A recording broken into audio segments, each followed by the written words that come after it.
podcast for business, for your business.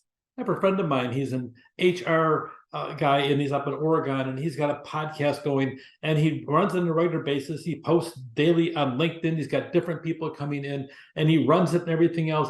And I don't know how his business is doing, but he's still doing it. So he must be getting some revenue out of it, but it's becoming more and more popular. And it's pretty common for a regular business to open up a podcast on a regular basis. Here's one of the problems with podcasts. Anytime you do a podcast, the problem is you have to continue doing it. You can't just disappear. I contemplated doing this once upon a time myself. I went back and I looked in the field I wanted to focus in on for my podcast. I looked and people that had opened up their podcast 3 years before, literally only about 17% of them still survived.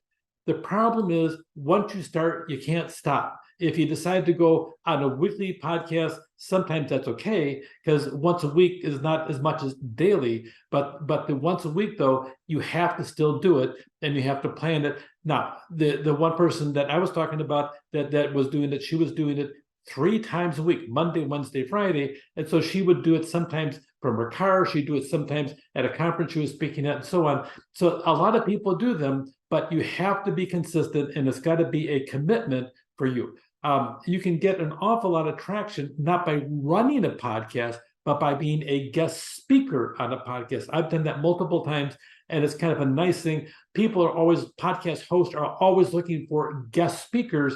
That's a wonderful shtick for you if you want to pursue that. So it's an audio program. It's distributed on the internet, and it's downloaded on smart electronic devices. Sometimes you'll get a following. The most recent one I was on has a small following within higher education, but the following is pretty loyal. They tune in on a weekly basis to capture it, and that really helps them a lot in the aspect of just getting some traction there, but also keeping people on their toes and giving them more credibility to speak at other venues as well. There's a series of things. You'll have a feature. Sometimes you want to have a host or two to sit down and talk about it, distributed regular, whether you do it daily, weekly, or monthly, however you want to do that. Have diverse topics, pre-recorded, but some are live. You have people calling in as well. And they've grown 70% of Americans 12 years old and up. There are 12-year-olds that watch podcasts, believe it or not. About half of Americans have listened to at least one podcast. That's a lot of people. There are 850,000 shows with 30 million episodes vying for listeners' attention. That's a lot of episodes. That's a lot of shows. And if you want to enter this realm, you can, but you have to be disciplined. You have to make certain that you commit yourself to doing it, and you have to sit down and outline your topics. My recommendation, if you're going to do a podcast, is you sit down and develop your titles, and you have a whole portfolio of things that you plan on talking about for the next 6 months.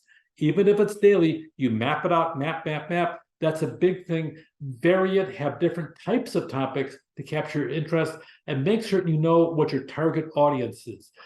They're portable. People can carry them and listen to them on their phone. They can be downloaded. People can enjoy them offline when you're not broadcasting. And it's a good way to keep informed. Offer a friendly face, but it doesn't require a human presence. So you can sit down and talk to all your clients. It replaces costly teleconferences and that aspect of it, and you can continue to repeat it. You don't have to require the interaction with it as you go. Business podcasts are consumed only about 10% of weekly listeners, but a lot of people are still companies. They're wanting to get in and capture that audience. They inform, they engage. You can train staff on them too. If you have a topic going out there, it's a big thing. YouTube has an option for shorts, a 30-second short. A lot of people do that.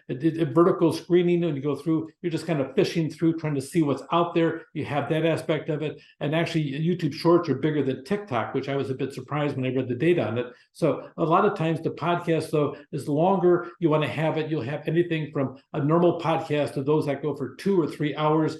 A lot of them, they front load with commercials for 10 to 12 minutes, which pretty much, I don't know about you, that kind of wipes me out from interest in them. But with that being said, you can have a lot of good information, and you can make an awful lot of money if you're doing it for your own personal benefit. But for a corporation to do it, you can generate revenue for that. It helps if there's a well-known business person or TV personality on it. Many hosts author best-selling self-help books, blogs, podcasts. You can get a large group of people out there, but there's a lot of different advice as to how to go about running it. Capitalize on in-kind expertise. And a lot of organizations, they run their own shows. Some instructors record their own podcasts to facilitate new learning for students with disabilities, auditory learners, or to archive lessons. It's a pretty handy way of doing it, which is actually, to some extent, the way I do it as well. I don't have a podcast format, but I have a little different type of format that resembles that. So podcasts allow students to hear lectures, interviews, sporting events, anytime, anywhere. Can podcasts make money, and do they last? Sizable audiences attract advertisers. Yes, they do. Sponsors pay podcasters for product endorsements. I was reading recently that there's a whole group of 10-year-olds out there making millions of dollars by playing with toys online on their own podcast. Yes, they do. And so the one family, the kids are over there and they're going out to dad's brand new Ferrari that he bought on the kids' money he's getting off of their podcast. He just makes sure they have the right toys to play with, and he'll make sure that those sponsors, and he gets all the benefit of it, the millions of dollars they make. They make about $3 million a year, and there's 3 kids in the family. So anyway, makes you wonder what they'll be doing when they're 17. They disclose promotion deals. You have to make certain, if you have one, that you're honest on it and let people know.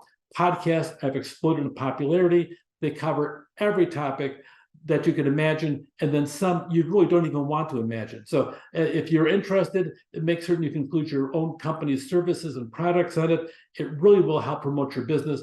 Some data out there shows that if you have one on a regular basis, it can really kick up and do an awful lot to help improve your overall bottom line for your company.